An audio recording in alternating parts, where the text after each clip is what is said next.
Hello everybody and welcome back to the Not Applicable Formula 1 channel. This weekend saw round 7 of the 2023 season in Spain and it was upgrade season galore as all of the big boys brought new parts. Some went well, some not so much. A sprinkling of rain before qualifying completely mixed up the grid on Sunday and saw a lot of swapping around in the race as well. So let's get into my post-race driver ratings from the Spanish Grand Prix from best to worst. I know that a lot of Formula 1 fans get a little bit frustrated when there's no battle for the lead of a Grand Prix, but sometimes you just have to accept that a driver in the form that Max Verstappen is showing this season can take a complicated race weekend and make it look very effortless. Nobody else was getting anywhere near pole position on Saturday. Max even abandoned his last lap, which was even quicker because he'd already outperformed everybody else on his slower lap. And then in the race, it was all about managing tyres and keeping inside the white line, which he didn't do every lap, but he did it just enough to get by. And then in second place on the podium, as well as second place in my rankings, I've got Lewis Hamilton. The weekend was a slow burn for Mercedes, I think we can say. A lot of upgrades once again, and it took the team a little while to figure everything out.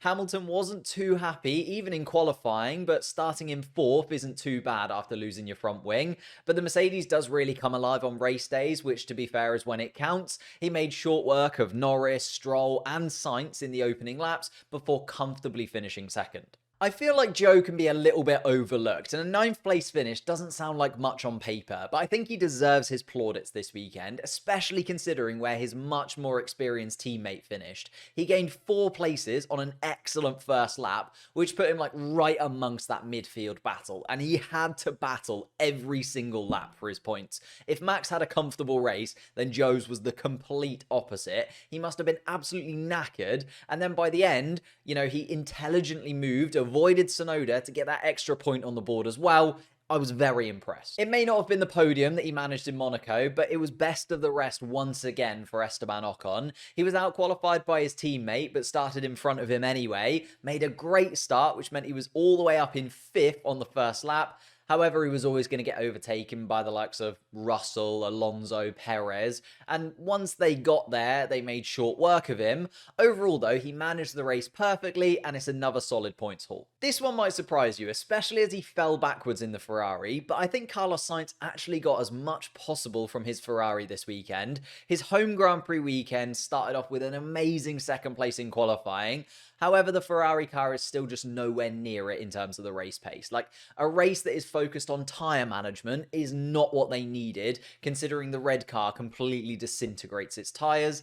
He managed to beat out both Aston Martins, which I think is a positive, and I think that's probably the best he could have done. I wanted to put Russell higher, considering he managed his first podium finish of the season, but he really didn't make it easy for himself. Russell had a terrible Saturday, and I know that the Mercedes car isn't the best qualifier out there, but being eliminated in Q2 and smashing into your teammate really shouldn't be in the script. A little trip down the escape road in turn 1 allowed him to jump to 7th, which was maybe a little bit controversial, but he made the most of it, and even with mistaking his own sweat for rain, he still brought home a trophy for Mercedes. Qualifying 3rd and finishing 17th is the most McLaren thing to happen. I can already see the comments saying that this is way too high up on the list, but let me explain. Dragging that McLaren to 3rd on the Saturday was a surprise even to Lando himself, and then come Sunday, he was always going to be on the defensive, but I think he got really unlucky that he and Hamilton collided into turn 2, and obviously once he had that damage and had to pit, it was all over for him because the car in race trim was just so slow.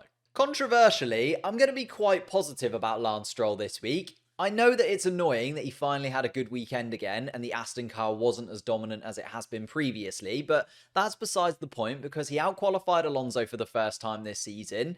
Even if he had floor damage, that's still a win. And then in the race, he was really competitive early on. He passed Hamilton, he was battling well. He did eventually drop back to 6th, but that was more because the tyres dropped off rather than him. I was a little unsure where to put Hulkenberg this weekend. Starting in 7th, only to finish in 15th, doesn't sound like a positive afternoon, but similar to what I said with Sainz, the Haas car was just tearing through tyres at an incredible rate. He again showed that he is already at one with this Haas car in qualifying, as he managed to start in 7th, but through no fault of his own, even with a nice battle with Tsunoda and Zhou, he just dropped back and back and back. Just about salvaging a top half finish in this rankings, I have Sergio Perez. Part of me feels a little bit bad for the Mexican. He was clearly uncomfortable with the car this weekend, and after Red Bull applied their upgrades, he said himself that he had to adapt his driving style quite a bit.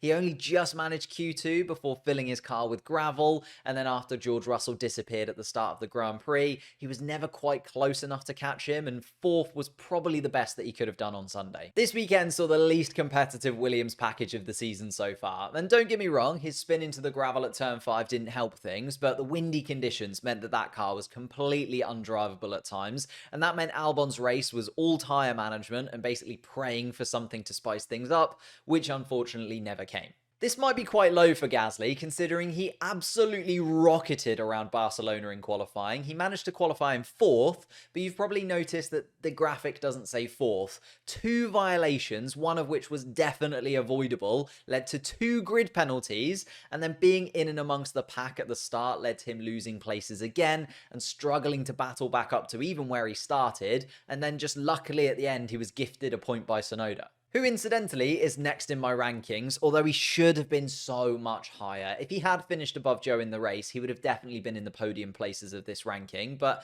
it wasn't actually the best weekend. The reason he started in 15th was because his Q2 lap time was deleted. He then battled his way, got the better of everyone in the midfield apart from Ocon. It was a stunning drive that he threw away right at the end by pushing Joe off the track, picking up a slightly harsh 5-second penalty, and then went from 9th to 12th and lost out on all of his points once again. Oscar will probably feel a little bit annoyed after this weekend. He was actually matching Norris in qualifying until a mistake in turn 10 killed his lap time, meaning Norris managed 3rd and Piastri probably should have been 4th, but instead it was 9th. And then, as I mentioned with Lando, in the race the McLaren just had nothing to give. He managed to hold off De Vries and Hulkenberg, but finishing best of the drivers that were lapped isn't really much to be happy about. Fernando Alonso is human. It has been confirmed he can actually make mistakes in that Aston Martin car, and my goodness me was he punished for it. The Aston Martin car has been unbreakable this year,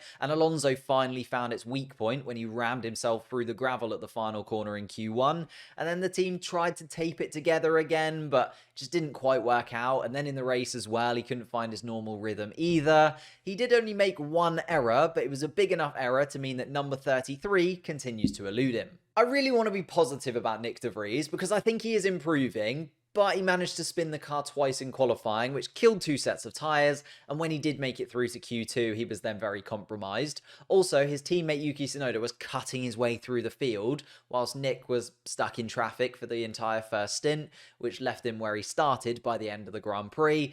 It's getting better, but it's still not great. Charles Leclerc I've slotted all the way down in 17th, but I suppose it wasn't really his fault that his car wouldn't turn left.